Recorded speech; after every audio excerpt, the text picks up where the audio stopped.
vocês para sanar possíveis dúvidas, esclarecimentos, entendeu? Hoje nosso encontro é para isso, tá? Caso tenham estudado e sentido alguma dificuldade num ponto ou no outro, queiram esclarecer, eu estou aqui à disposição de vocês. Esse é o nosso encontro que antecede a prova. A prova de vocês é passando a semana que vem na outra, né? Mas, assim, a gente já fez revisão, enfim. Hoje é para esclarecimento de dúvidas. E eu quero ouvi-los. Diga lá, Otávio. A minha dúvida é sobre o concurso de agentes, porque, como eu falei para o senhor, aquela letra B da outra questão, eu errei ela, aí eu acho que se eu pudesse explicar mais um pouco quando há o concurso de agentes, porque eu acho que eu não consegui compreender direito. Sim. Quais são os requisitos do concurso de agentes? Já coloquei isso para vocês, inclusive no dia da aula, num apontamentozinho que eu fiz, e também na questão, eu acredito que tenha esclarecido um pouco. Eu preciso de pelo menos 2 pessoas, né? Com uma colaboração efetiva, elas desejando um resultado. É preciso haver um liame subjetivo entre elas, a intenção de produzir aquele resultado. Elas irão responder pelo mesmo crime, que é a teoria monista do concurso de pessoas, e é preciso que pelo menos uma delas seja imputável. Eu posso até ter um menor, eu posso ter um inimputável por doença mental, mas pelo menos uma dessas pessoas ela tem que ser imputável para configurar o concurso de pessoas. E esse concurso é um concurso passageiro, transitório. É para a prática de um crime específico. Tá? O que acontece?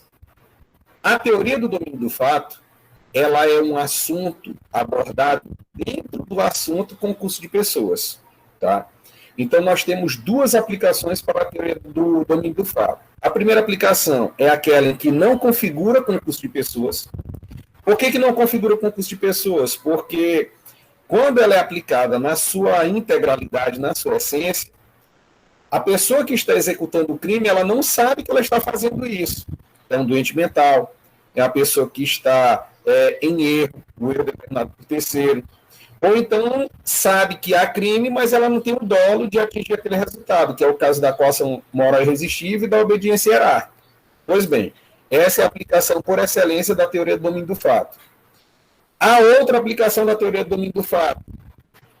O Brasil adota também a teoria do domínio do fato, aí sim havendo concurso de pessoas, no caso do mandante, do autor mediato, o autor intelectual, aquele cara que contrata alguém para cometer o crime no lugar dele.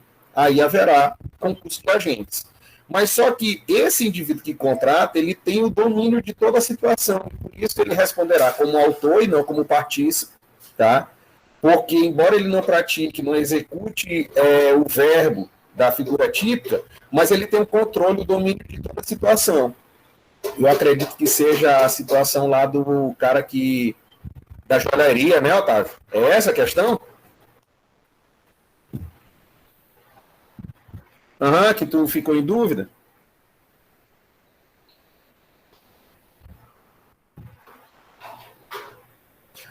Tá. Mas ali, por que não tem concurso de pessoas? Porque o pastor não definiu um crime específico para ser cometido. Eu até falei no início da explicação. Para haver concurso de pessoas, é preciso que as pessoas queiram praticar um crime determinado, certo, específico. E não um crime aleatório, indeterminado. Vai lá, rapaz, pratica furto. Não, né? Pratica esse furto contra essa vítima. Aí eu vou ter concurso de pessoas. Tá? É só tu rever lá nos apontamentos que eu coloquei, né? A intenção, todos desejam o mesmo resultado. Crime específico. Se for um crime aleatório, né? Vai lá, rapaz. E o importante é tu trazer dinheiro, mas comete furto, roubo, o que tu puder fazer. Qual é a participação do pastor aí nesses furtos, nesses roubos que ele veio a cometer? Nenhuma, né? Eu incentivar alguém a cometer crimes no plural, né, não significa dizer que eu vou responder. Tá? E até deu um exemplo. A incitação, que é o 286, tem que ser pública, publicamente, para configurar crime. Como ele incitou, né? Incitou, rapaz, vai lá. Se a única forma que tu tem de servir a tua igreja é assim, comete crime, né? Mas não havia um crime. Ele não chegou e disse assim, rapaz, eu vou furtar o fiel tal, o irmão tal, entendeu? Vai lá, furte o irmão, mas traga o dinheiro do dízimo, entendeu? Aí haveria concurso de pessoas, porque tem um crime específico almejado, desejado pelos agentes. Mas não, nesse caso não. Aí aplica o artigo 31, né? Que a participação dele como instigador, aí ela não vai funcionar como concurso de agentes, o pastor não vai responder. Essa é a questão.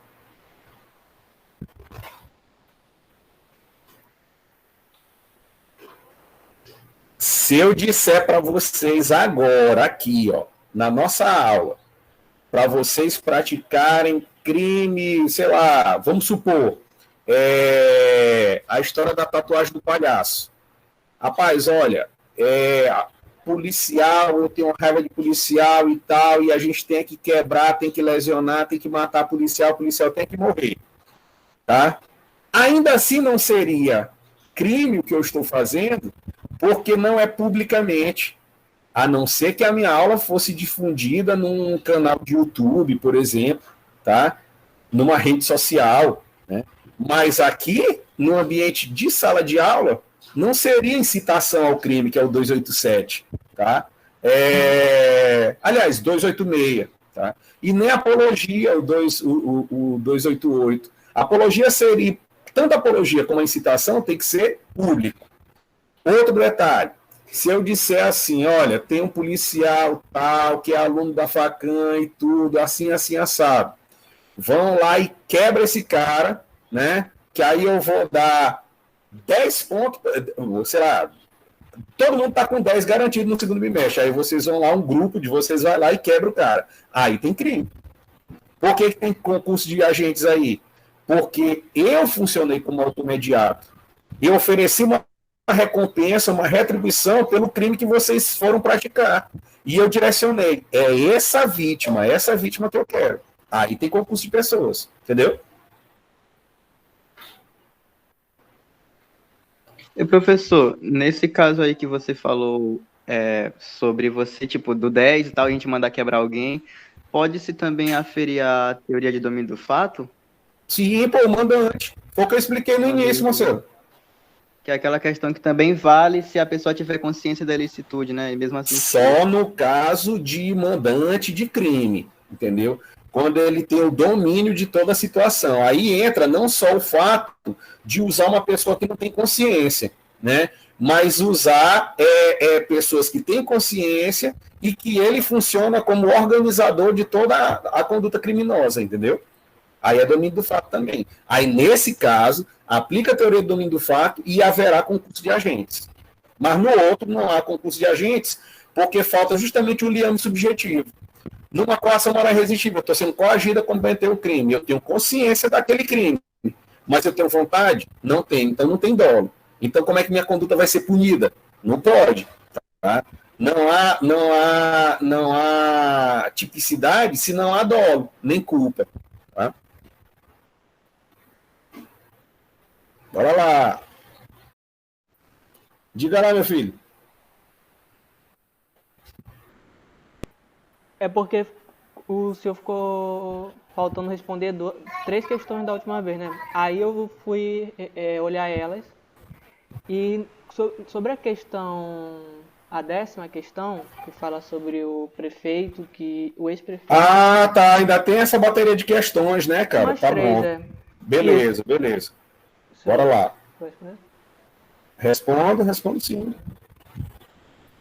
Deixa eu só pegar elas aqui. Um instantinho. Mas pode falar, Otávio. Pode falar. Quiser se manifestar logo sobre a questão, pode falar. Sim, é porque aqui foi uma questão onde aconteceu um erro. Fala aí, Samara. Ah, agora deu de ouvir?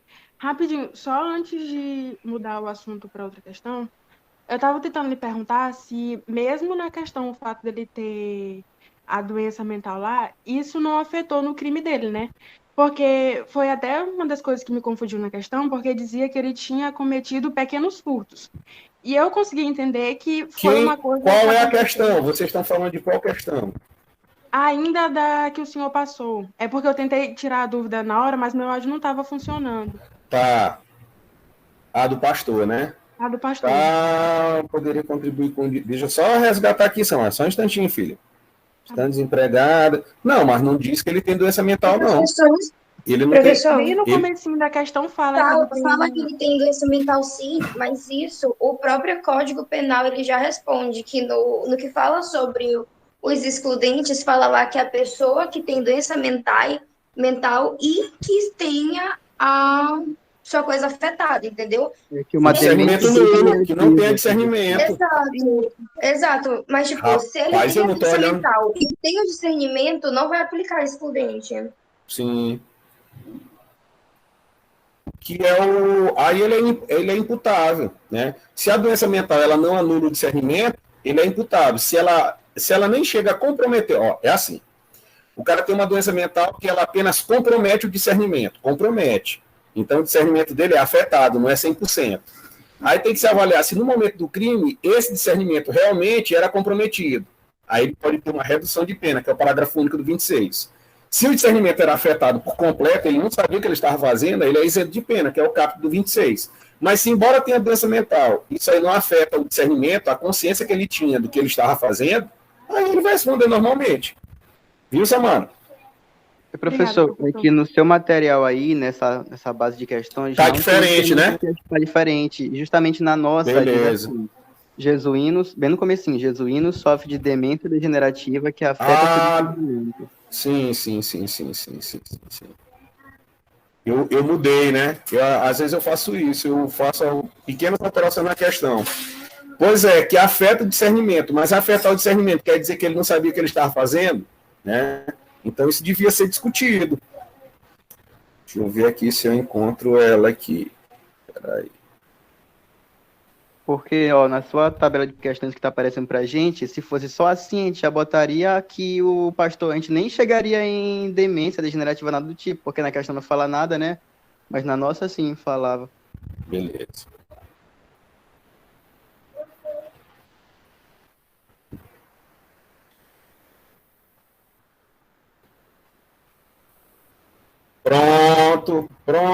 Pronto. É isso aí. Gente, mas eu botei isso na resposta. Tá bem aqui, ó. Tá bem aqui. Eu botei isso na resposta. Só compartilhar aqui com vocês. Peraí.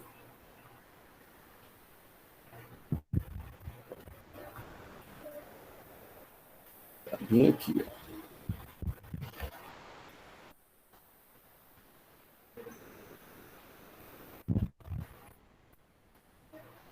Olha aí no finalzinho, ó. Último parágrafo. Sendo fronteiriço, que está em vermelho. Sendo fronteiriço, semi-imputável. Não, está lá logo do penúltimo. A doença mental de jesuíno, segundo enunciado, afeta seu discernimento. Todavia, é preciso avaliar o grau de discernimento para concluir se ao tempo da conduta era inteiramente capaz de compreender a licitude do fato, que lhe conferiria a condição de inimputável, ou se parcialmente capaz de compreender a licitude do fato, que lhe colocaria na condição de semi-imputável, sujeito a uma pena reduzida. Sendo fronteiriço, semi-imputável, deve-se avaliar sua periculosidade, pois se ostentar perigo, né, ao convívio social, mesmo durante o cumprimento da pena reduzida, deverá ser sujeito à medida de segurança. Eu não discuti isso com vocês, não. Tanto discutir como está aí na resposta. E eu encaminhei para a Otávio isso aí. Tá aí, cara.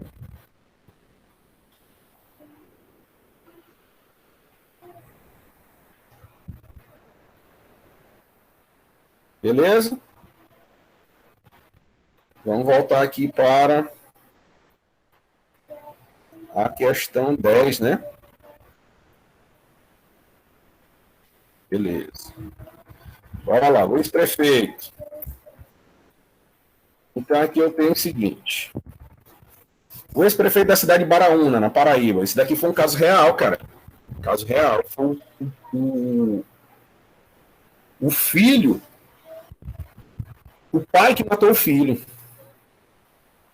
Foi morto pelo pai após ser confundido com um assaltante. De acordo com a Polícia Civil, Alisson Azevedo foi até a casa do pai.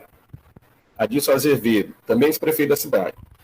Depois de ser chamado por vizinhos, porque uma fumaça estava saindo da casa dele e ninguém conseguia acordá-lo. Alisson correu até a casa do pai e tentou arrombar a porta. Nesse momento, o pai atirou de dentro da casa contra o filho, achando que se tratava de um assalto. Alisson Azevedo foi baleado no peito, chegou a ser levado para o hospital, mas não resistiu e morreu. A fumaça que saía da casa e chamou a atenção dos vizinhos era de uma panela que estava no fogão. Discorre fundamentadamente acerca da responsabilidade penal do autor do disparo, destacando aspectos pontuais atinentes ao fato, tais como a ocorrência não excludente de tipicidade e de tipo de licitude. Então, aqui eu tenho o quê, gente? Uma discriminante putativa por erro de tipo ou legítima defesa putativa. Na forma dos artigos 20, parágrafo 1º e 25, ambos do Código Penal. Beleza?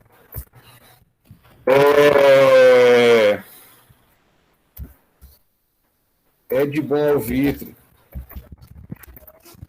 destacar que a situação se amolda no contexto da culpa imprópria,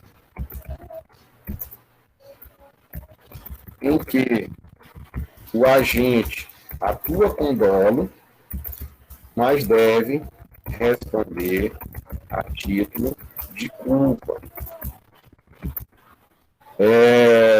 Em respeito à política criminal, impediria que uma fatalidade como esta fosse ainda passível de punição. O que é isso aqui? O que é isso aqui? Nesse contexto aqui, da discriminante putativa, né, se a tese da discriminante putativa restar vitoriosa, exclui-se a tipicidade. Beleza? Tendo em vista o erro de tipo essencial, aí eu colocaria excusável. Exclui dolo e culpa. Beleza? Caso a compreensão seja no sentido do erro de tipo inexcusável, exclui-se o dolo, mas o agente poderá responder por culpa. Tá? Artigo 20, caput. Certo? De uma forma ou de outra.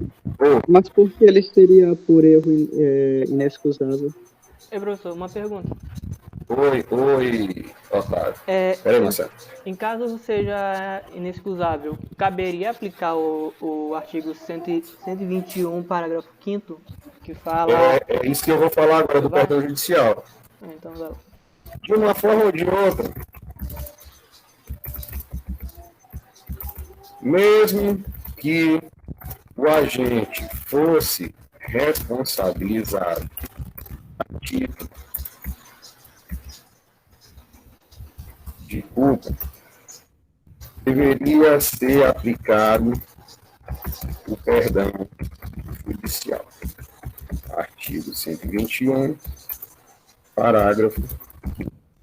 Essa é a explicação, viu, Marcelo, da tua pergunta. Na pior das hipóteses, ele responderia por culpa, mas seria, né, isento de pena por conta do perdão judicial. Certo? Dúvidas, queridos? Professor, mas no caso, seria necessário a gente avaliar esse grau de até a avaliação do juiz, dar ele como culpado na sentença? Porque eu não me vejo pensando isso, vou ser sincero aqui. A questão fala como foi que ele atirou? Não, diz que ele atirou. Diz que o cara entrou na casa, ele achou que era um assaltante e ele atirou. Lembra da história lá o exemplo que eu dei na aula do erro de tipo, do mudo, né? Na primeira situação, a pessoa que está dentro da casa, ela chama, adverte, pergunta quem que está aí, tudo, eu estou armado, e depois de muita advertência que ela atira. Na segunda situação, já sai atirando. Então, a questão não diz nada disso. E é por isso que você tem que trabalhar com as duas possibilidades. Uma, que houve prudência na conduta, né? E outra que houve imprudência, excesso. Tá? Porque eu até me atentei a isso naquela questão do pitbull, você lembra? Sobre a possibilidade do caso mais severo, né, da pessoa ser responsabilizada, avaliar o ponto de arma dele e tal, mas eu não cheguei nisso porque não me cabia naquele momento. E aí eu tenho que dar essas pontuações, mas... Não, cara, mas você não tem que falar de crime, pô. Ah, ele pode responder por lesão corporal, ele pode responder... Não! Eu quero agora a parte geral. Ele responde a título de culpa, ele responde a título de dolo, houve consumação, houve tentativa, isso e aquilo, e tudo, parará, parará. Aqui eu estou acrescentando, porque vocês tiveram tempo, né, uma semana aí para responder isso em casa. A questão do perdão judicial, entendeu? Mas perdão judicial é discutido lá em penal 3. Discuto agora porque é pertinente a culpa imprópria. A gente discute perdão judicial no penal 1 por conta da culpa imprópria, tá? Mas não é para falar de crime, é para falar da parte geral. Aqui é parte geral. Beleza.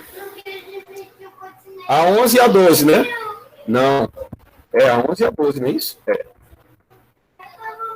Bora lá, 11. Policial militar, durante um show, isso aqui foi um caso real também. Durante um show na cidade de São Luís Gonzaga do Maranhão, por ciúmes da ex-namorada, atirou na cabeça de um homem e feriu outro com um tiro no pescoço. Informações dão conta que o policial militar, por nome Cláudio Lago, residente naquele município, da Companhia de Polícia de Bacabal, ao ver sua ex dançando com um dos rapazes, por motivo torpe, sacou sua arma e efetuou disparos contra o jovem, por nome Paulo, atingindo sua cabeça. O mesmo se encontra em coma. Com os disparos, o policial atingiu na região do pescoço também o jovem Júnior Gaúcho. O estado de saúde do mesmo é estável, já recebeu alta e está fora de risco de vida. Segundo o testemunho, não é a primeira vez que o policial militar Cláudio se envolve em situação desta natureza, pois quando estava lotado na cidade de Imperatriz, também disparou tiros contra sua namorada pelos mesmos motivos. Tá. É para vocês falarem de feminicídio? Não. Não é para vocês falarem de feminicídio. Aqui vocês têm que falar de quê? Erro na execução, tá?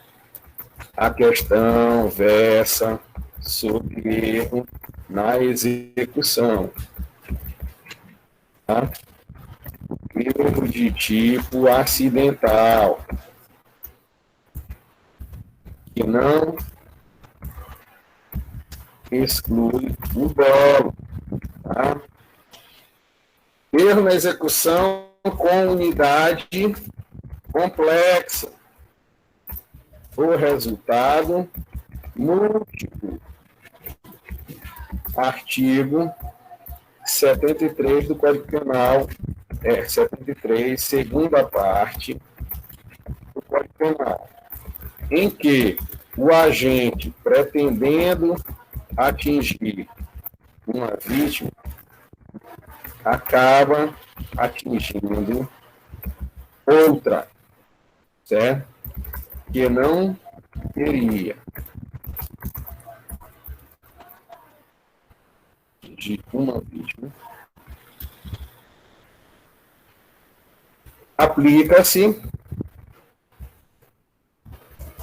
a regra do concurso normal, perfeito ou próprio. Artigo 70, primeira parte. Atribuindo-se a pena do crime mais grave, elevada de 1/6.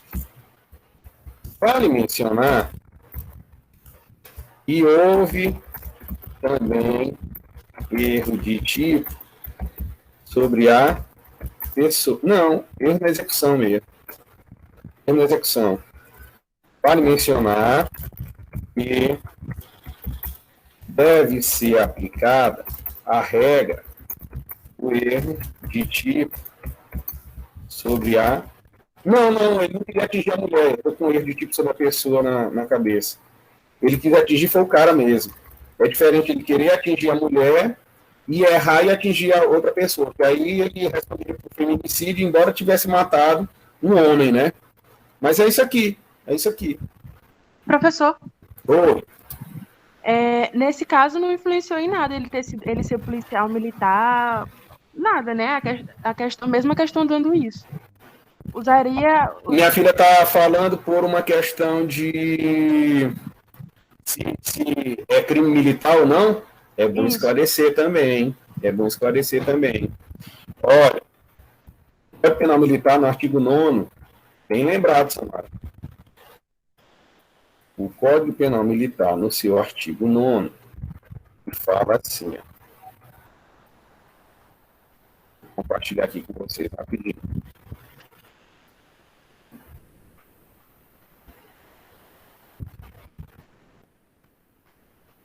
Ó.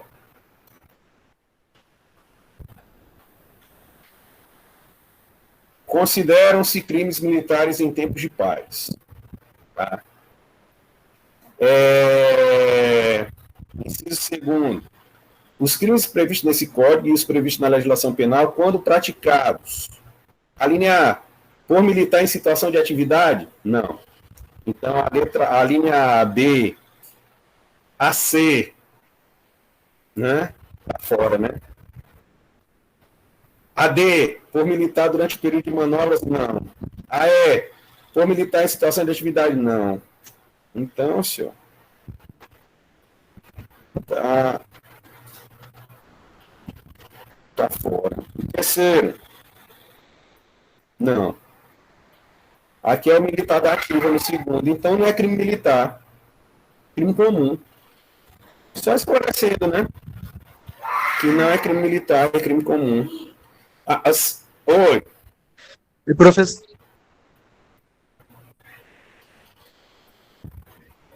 Ó, a linha C, ó. Por militar em serviço atuando em razão da função e omissão de natureza, em comissão de natureza militar, ou em formatura, ainda que fora do lugar sujeito à administração militar, contra militar da reserva, reformado ou civil. Ó. Lá no final, seria a linha C. Mas ele não estava em atividade. Aí, fora. O professor, no Professor, caso, Para, Marcelo. eu não sei se mas no ele caso não tinha é porte de arma. condicional. Se ele usou o porte, por favor, que ele tinha porte de arma em uma situação legal, não seria crime militar? Não. Em atividade. Em atividade. O fato dele ter porte legal, porte de arma, só vai fazer com que ele não responda pelo crime de porte legal de arma. Entendeu? Portava a arma, tinha o porte e não vai responder por porte legal de arma. Mas não tem nada a ver com crime militar. Ele pode até ter usado a arma de serviço, mas não quer dizer que ele estava em atividade. Entendeu? Vamos lá.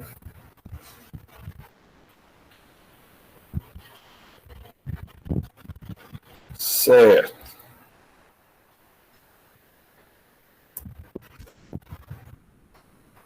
Isso, exatamente. Exatamente. Bora lá. Professor, Ô, O que eu ia comentar era que o senhor até esclareceu. O erro na execução foi que ele queria atingir Paulo e atingiu Paulo e Júnior, não que ele queria isso, atingir a mulher, né? isso, exatamente, exatamente. Ok. Aí se ele quisesse atingir a mulher e tivesse atingido um homem, por exemplo, o Paulo, aí dava erro sobre a pessoa e mesmo assim ele responderia por feminicídio, entendeu? E a questão dele ser policial militar e acabar perdendo o cargo, né? Por isso. Ah, com certeza, com certeza. Ok. Tá. Bora lá. Professor, rapidão, voltando Bora aqui lá. só para finalizar, se no caso ele queria atingir a mulher, mas.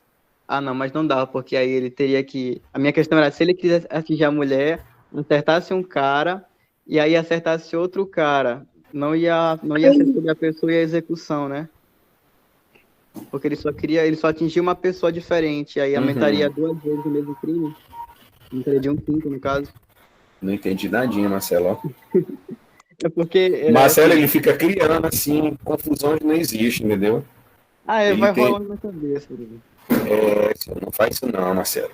Não tenta criar confusão onde já é confuso, não, que vai dar merda. Vai dar merda. Tá? E grande, senhor. Bora lá. Um cachorro vira-lata, sem valor econômico e sem dono, estava caído, prestes a morrer de fome. Nas mediações de um açougue, Joca, ébrio habitual, que passava pelo local, apiedou-se do cão. Não dispondo sequer de 10 centavos para adquirir comida, foi incentivado por dentro. Olha aí, ó. Olha aí, Otávio. Olha aí a história, ó. Ambos querem um crime específico. E, rapaz, vai lá, pega lá o pedaço de carne lá do açougue, pega a linguiça lá e dá pro cachorro. E aí o cara vai e pega. Então, um incentivou e o outro fez exatamente o que o cara tá incentivando, entendeu? Aí eu tenho um crime. Exatamente, tá? Então, olha só. Joca, ébrio habitual, arada. Se quer 10 centavos para adquirir comida, foi incentivado por dentro, mendigo que o acompanhava a procurar meio metro de linguiça que estava dependurado na porta do açougue e atirá-lo ao animal, evitando que morresse. Manuel, proprietário do açougue, irritado com o fato, chama um policial que estava numa guarita da PM, do outro lado da rua, e que a tudo acompanhou sem nada fazer. Manuel exige que o policial prenda o mendigo e este se recusa, explicando não ter havido crime. Tá? Ante o caso hipotético, discorre fundamentalmente, discorre sobre a responsabilidade penal de Joca, Bento e do policial, enfatizando se houve crime. Cara, olha só. Quando se fala em furto, tá? Nós temos uma distinção entre coisa de pequeno valor, que é a de valor entre 10% e 100% do salário mínimo vigente dentro do fato. Coisa de valor insignificante.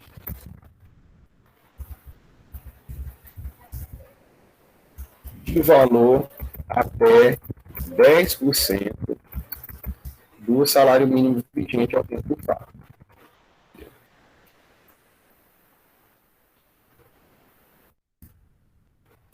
O furto de coisa de pequeno valor é considerado furto privilegiado. E o juiz pode reduzir a pena, enquanto o furto de coisa de valor insignificante gera a atipicidade material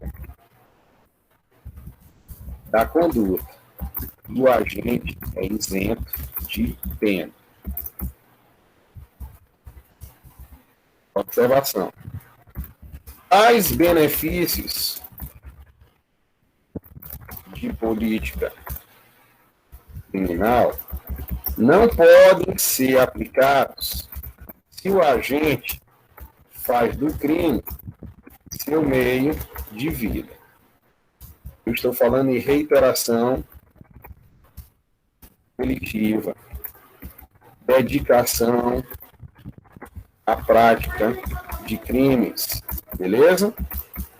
Então, o que aconteceu aqui? Foi um pedaço de linguiça, meio metro de linguiça. Gente, pelo amor de Deus.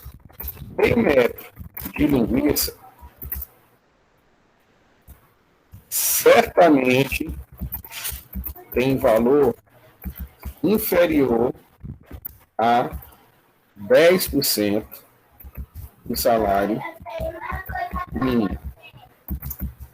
O que caracteriza a tipicidade material da conduta.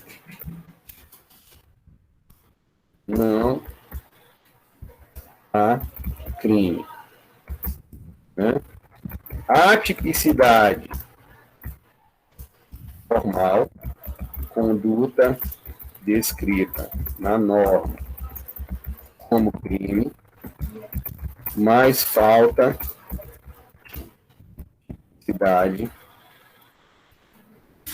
material. Então, houve crime? Não. Porque para ser crime tem que ter a tipicidade formal, que é definida na norma, e a tipicidade material, concreta, né? Houve concurso de pessoas? Rapaz, aqui a gente vai excluindo logo pelo primeiro, né? Se nem houve crime, como é que tu pode falar em concurso de pessoas? Mas tudo bem, vamos lá. Vamos responder aqui. Segundo o artigo 31 do Código Penal, a instigação é punível quando o crime entra em sua fase executória. Todavia, um dos requisitos do concurso de pessoas é que a atuação, colaboração, participação de todos os envolvidos seja crucial para a produção do resultado. Viu, Otávio? Então, aqui, ó, o fato do cara pedir para pegar a linguiça aí da cachorro, 2 mendigos, pô, que também vivem em situação de rua, que estão passando por necessidade, até fome, pega a linguiça e dá para o cachorro, será que isso foi crucial para que o outro, né? Então, resta saber, resta aferir se de fato essa instigação foi imprescindível para fazer com que o agente praticasse a conduta. E essa que é a questão. Houve excludente de culpabilidade? Não. Né? Quais são as excludentes de culpabilidade? Eu já expliquei na aula passada. Né? A doença mental, que exclui a culpabilidade, né? A minoridade, a coação oral irresistível, a obediência hierárquica e o erro de proibição, o descampamento da norma. Então, não há excludente de culpabilidade. Né? Aqui é excluída a tipicidade. Na verdade, a exclusão da tipicidade em razão da coisa de valor insignificante.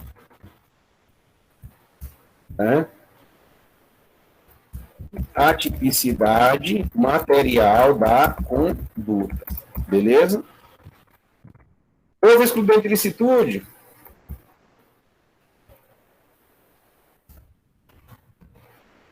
Estado de necessidade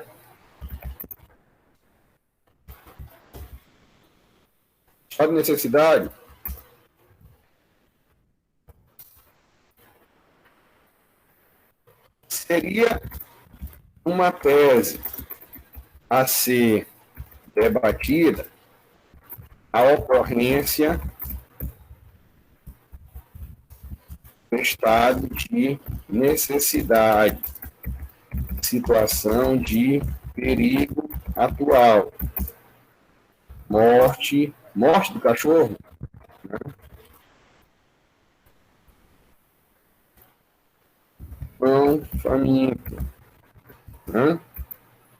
Seria uma tese a ser debatida ao do estado de necessidade, artigo 24 do Código Penal, em que, caso acolhida, ensejaria a exclusão da ilicitude. Tá aí. Foram nessa linha?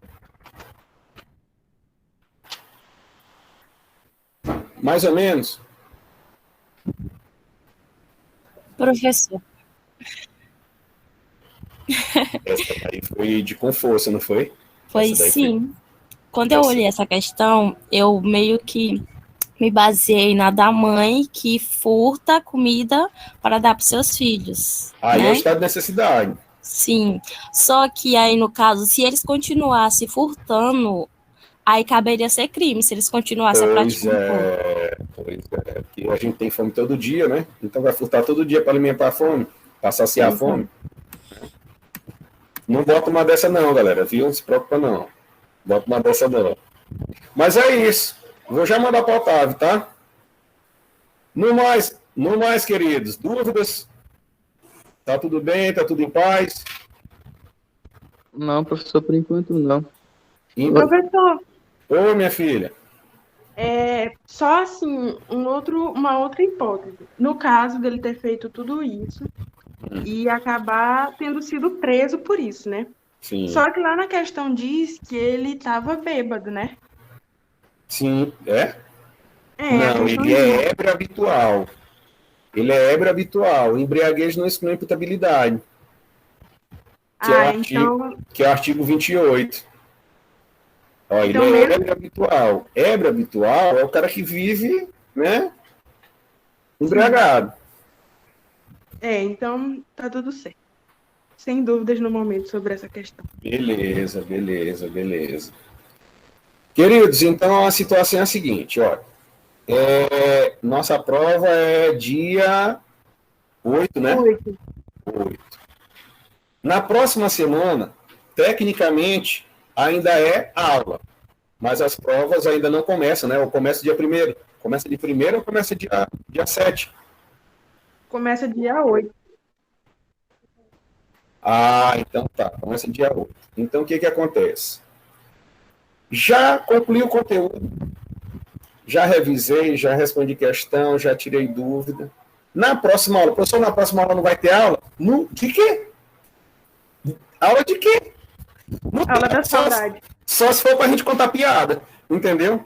Então, o que acontece? O professor liberou a gente. Professor não libera aluno. Quem libera aluno é a instituição. Então, tecnicamente, a próxima semana ficará a cargo de quê? Entendeu? Eu vou postar aí uns vídeos aí lá na plataforma e configura como aula. Mas, gente, não tem mais o que falar, pô. Não tem mais o que falar. Aproveita esse tempo para estudar. Aproveita esse tempo para Preferência estudar. vídeo sobre os assuntos e questões que vão cair. Ao outro.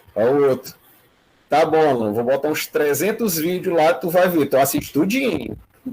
Viu, queridos? Então, Olha, eu agora... assisto, se for sobre as questões que vão cair questão, maratono. Beleza. Então, queridos, olha, grande abraço para vocês. Foi um prazer, tá? Com certeza a gente vai se ver, mas agora nos ver, eu acredito que só no próximo semestre, entendeu? Porque em relação à prova, eu vou seguir aquele procedimento. Depois que eu corrigir a prova, que não vai ser logo no dia seguinte, entendeu? Eu faço a prova dia 8, dia 9, eu não vou corrigir a prova, né? Assim que eu corrigir a prova, eu mando o espelho, ou eu boto na plataforma ou eu mando para o Otávio. Eu acho que é melhor mandar para o Otávio, o espelho da prova, entendeu? Por favor, peço encarecidamente, deixe de desespero, entendeu? Eu não discuto prova com aluno. Não adianta pedir, Otávio, consegue o número aí do professor que eu quero que ele... Rapaz, se a tua nota tá aquela e tu olhou o espelho e não bateu, entendeu? Eu corrijo tudinho, entendeu? Mas na minúcia, assim, ó, se eu faço o espelho, é justamente para te comparar e ver que, rapaz, não foi na linha, então, em algum ponto aqui, ó, eu vacilei, entendeu? É isso. Mas vai dar certo, tá? Vai dar tudo certo, nós estamos juntos, entendeu? Tudo de bom para vocês, grande abraço, entendeu? E agora é a prova, galera, viu? Vou postar lá nos vídeos, viu, Alan? Abração, gente, tudo de bom para vocês. Tchau, foi um prazer. Valeu. Qualquer dúvida, mande aí Tchau, por professor, Otávio, boa que o Otávio tarde. fala comigo. Boa tarde. Abração. Boa tarde.